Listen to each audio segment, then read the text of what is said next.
Olá, vamos então para a aula 11 de sistemas operacionais, onde a gente vai falar de semáforos e monitores. Tá?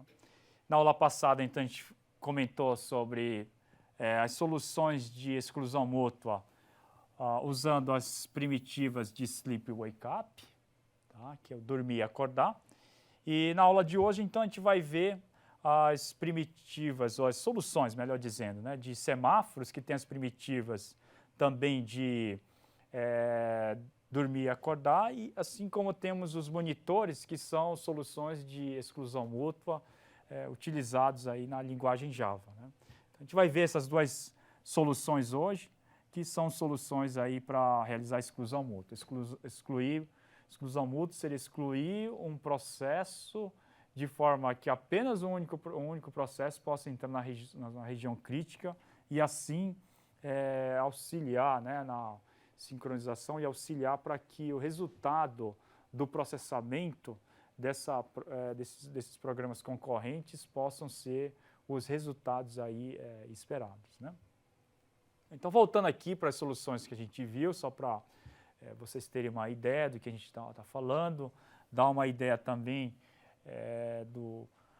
da sequência que a gente está levando durante as aulas dessa disciplina, né? Então, a gente está falando sobre exclusão mútua, já vimos as soluções de espera ocupada, vimos as primitivas de sleep wake up, e hoje a gente vai ver nessa aula as duas formas, né, as duas soluções de exclusão mútua que a gente chama de semáforos, né, que são variáveis, tipo de variáveis, né, atômicas, que também auxiliam aí na realização da exclusão mútua. E também vamos ver também o mecanismo de monitores, que são soluções aí da linguagem Java, bastante utilizada, inclusive eu utilizei bastante essa solução, uma vez que era uma solução bastante simples de ser utilizada e fácil de ser utilizada. Né? Tudo que era sincronizável, né? Tudo que deveria ser sincronizado, então era colocado dentro dessa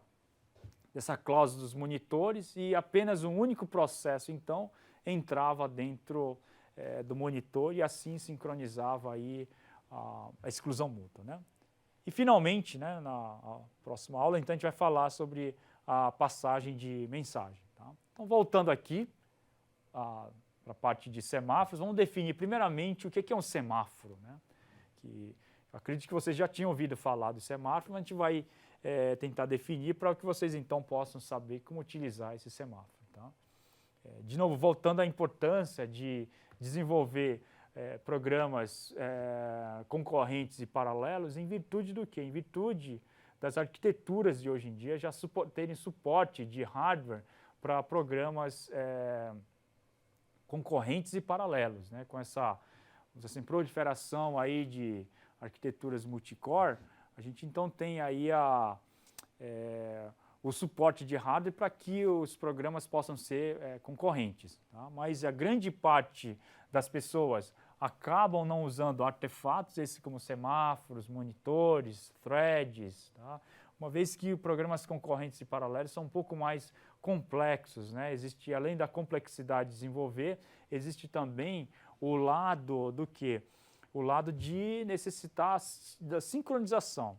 E essa é uma das formas de a gente sincronizar os processos. Né? Então, vamos voltar aqui. Primeiro, definir. O que é um semáforo? Semáforo é uma variável que é utilizado para quê? Utilizado, então, para controlar o acesso aos recursos aí, compartilhados. Né?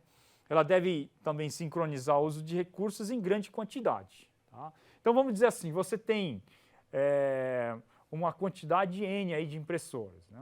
Então, como é que eu faço esse compartilhamento de processo para essa impressora? Eu faço o compartilhamento, a sincronização dos processos para a impressora, utilizando uma variável, por exemplo, como um semáforo. Tá? E cada vez que uma impressora é utilizada, então o que eu faço? Eu decremento esse semáforo de forma sincronizada, de forma atômica, de maneira aí que, então, o uso da impressora, né, possa ser utilizado adequadamente. Tá? Os processos que não conseguirem utilizar, então eles são postos para dormir. Os processos que liberarem, vamos dizer assim, a impressora, então eles vão ser o quê? se estão dormindo, vão ser acordados e assim o quê? E assim poder usar a impressora a partir da sincronização com esses semáforos, né? Então, o semáforo pode ser utilizado para esses recursos aí em grande quantidade, não só para uma quantidade, né? Assim como, só para citar aqui, nasceu aí com uma proposta para contar aí o número de wake-ups armazenados, né? Então, vocês estão vendo que esses semáforos fazem o uso das primitivas de dormir e acordar, né? Então, eles são uma implementação, né? Uma forma de implementar o wake-up e o sleep, tá? Dentro dessa proposta de semáforos, né? Então, conta o número de recursos, como eu já tinha falado para vocês, e assim, se o semáforo, que é uma variável, for 0, indica dizer que não há recurso livre. Bem simples, pessoal, não tem mistério aqui, tá? O semáforo é 0 quando não há recurso livre. Se não há recurso livre, e se não houver nenhum wake-up armazenado, se não existir nenhum processo que esteja esperando esse recurso, nenhum processo, então, necessita de um wake-up, tá? Se o semáforo for maior que 0, o recurso encontra-se livre. Se existirem processos dormindo em função desse recurso, esse processo, então, precisa ser o quê? Ele precisa ser acordado, tá? Aqui não precisa ser acordado. Por quê? Porque existe o quê? Nesse segundo cenário aqui, não precisa se existir recursos liberados, então os processos que se encontram pendentes, eles precisam ser acordados e utilizar, então, o recurso, tá? Bom, Dijkstra propôs aí 2 operações, né, sobre semáforo, que seria o sleep e o wake up, respectivamente, como a gente vai ver, tá? Bom, primeira operação, então. A primeira operação é o down, tá? O down indica dizer o quê? Down indica dizer que um determinado recurso foi utilizado ou foi requisitado o seu uso. Em função disso, ele deve o quê? Ele deve verificar se existe a possibilidade ou se existe um recurso disponível para esse processo que chamam down. Então, essa operação aqui, na realidade, é o quê? Ele é, na realidade, um system call, tá? Uma chamada de sistema. Então, se um determinado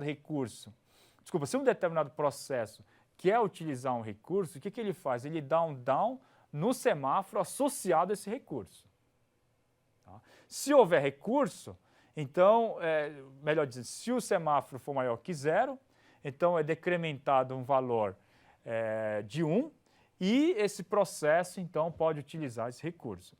Entretanto, se for 0, implica dizer a semântica, o significado é que o processo que executou esse down, ele tem que dormir. Por quê? Porque se for 0, isso implica dizer que não há recurso livre para esse processo. Então, esse processo, então, tem que ser o quê? Tem que ser posto aí para dormir, tá? Até que um recurso venha a se tornar disponível. Tá? Como eu falei aqui para vocês, é executada sempre que um processo deseja usar um recurso compartilhado, e é uma primitiva, também é conhecida como o quê? Como wait ou semáforo. Tendo que esse semáforo é uma operação que está conectado com o recurso que ele está chamando. Tá? Uma segunda operação. A segunda operação é a operação que a gente chama de up. Tá? Essa operação de up é uma operação quando um determinado recurso é liberado por um processo. Se é liberado por um processo, ele sofre o quê? Ele sofre uma incrementação, para implicar que um recurso encontra-se o quê? Liberado, e existe mais um recurso que pode ser utilizado por um outro processo. Tá? Bom, então, se um recurso for liberado, o que eu tenho que saber? Eu tenho que saber se há processo dormindo nesse semáforo. Se há processo dormindo nesse semáforo, ele vai escolher um desses processos, vai desbloquear e permitir que o quê? Permitir, então, que possa ser utilizado esse recurso por esse processo aí que se encontra o quê? Que se encontra dormindo e que se encontra... Nota que aqui a gente tem uma lista, né?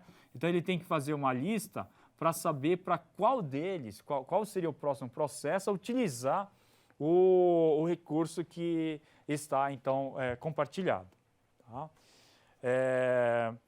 Se não, vamos dizer assim, se tiver um recurso, se um semáforo for zero e um recurso for liberado, o que ele faz? Ele incrementa para mais um, mas, obviamente, o processo que está esperando, ele vai utilizar o recurso, tá? Recurso que foi liberado.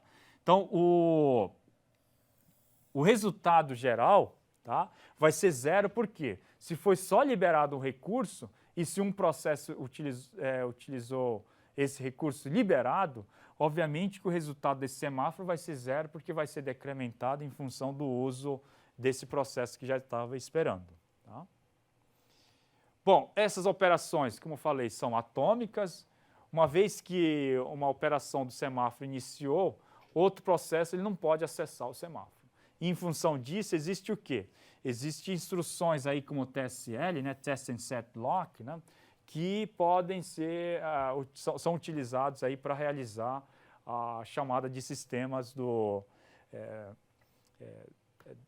semáforos, né, tanto para up como down. Né? Então, o sistema operacional desabilita as interrupções enquanto estiver testando aí o semáforo. Então, o sistema operacional, essa variável do semáforo, é uma variável de sincronização que tem a ajuda do sistema operacional para fazer o quê? Para fazer uma operação atômica. Então, ele não deixa, né, que um outro processo possa acessar o semáforo no momento em que um processo já estiver acessando. Então, se um processo estiver fazendo um down, outro processo não pode fazer um down, tem que esperar que o processo anterior termine para que então ele possa concluir e realizar o down do segundo processo. Tá?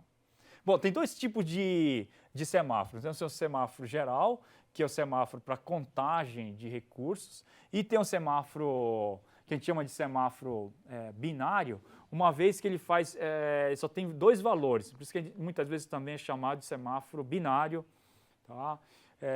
Os valores que são atribuídos, ou mutex, como também é chamado, né? E os valores que eles podem representar são apenas os valores zeros e uns. E a função dele é realizar exclusivamente a exclusão mútua. Tá? Bom, vamos para o primeiro aqui, que é o primeiro tipo de semáforo, que é o semáforo geral. O semáforo geral, que é o semáforo que a gente tinha falado, né? Que é o semáforo para contar os recursos disponíveis. Tá? Então, inicializa com o número de recursos disponíveis. Então, se tem 4 recursos disponíveis, o semáforo é inicializado com o valor 4. Tá? Se o buffer ele tem 100 posições, então esse semáforo vai ser inicializado com o valor 100. Se for um mutex seria o semáforo binário, só vale 0 e 1. Então, nesse cenário, o mutex não serve, né, do buffer, né, como a gente tinha citado. Tá?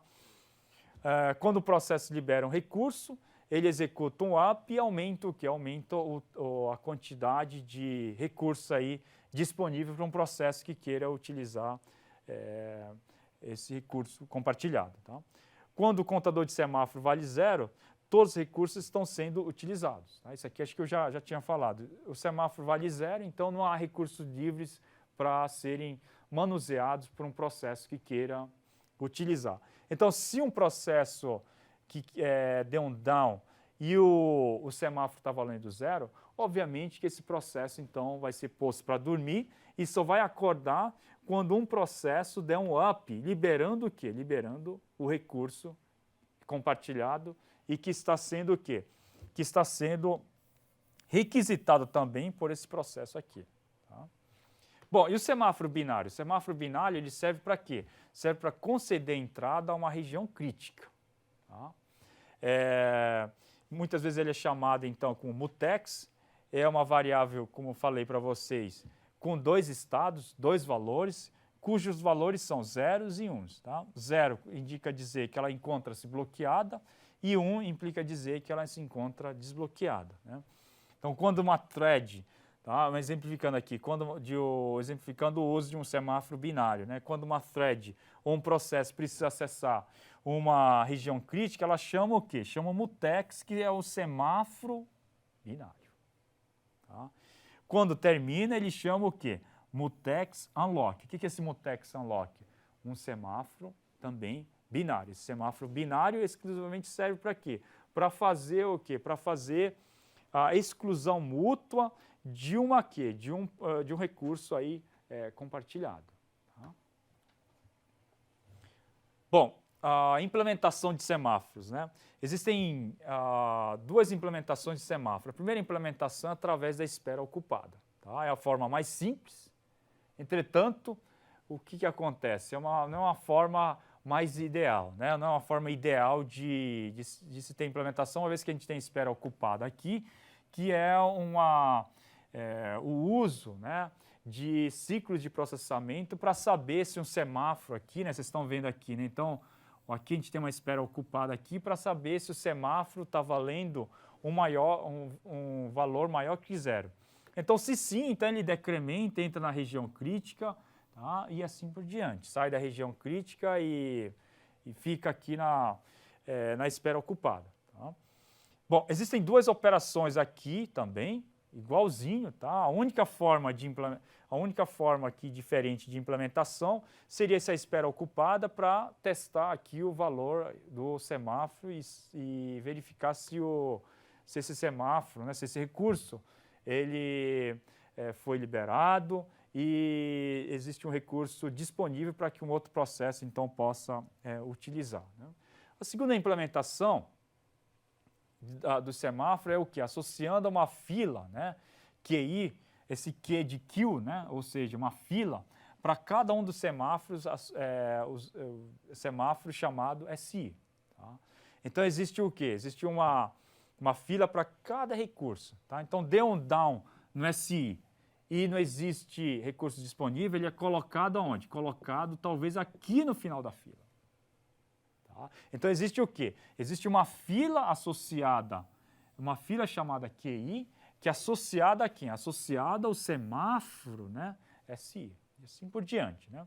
Down SI seria o quê? Seria, como eu já tinha comentado, seria a tentativa de utilizar o recurso que está representado com o quê? Com o semáforo SI. Tá? E se for maior que zero, então decrementa, tá?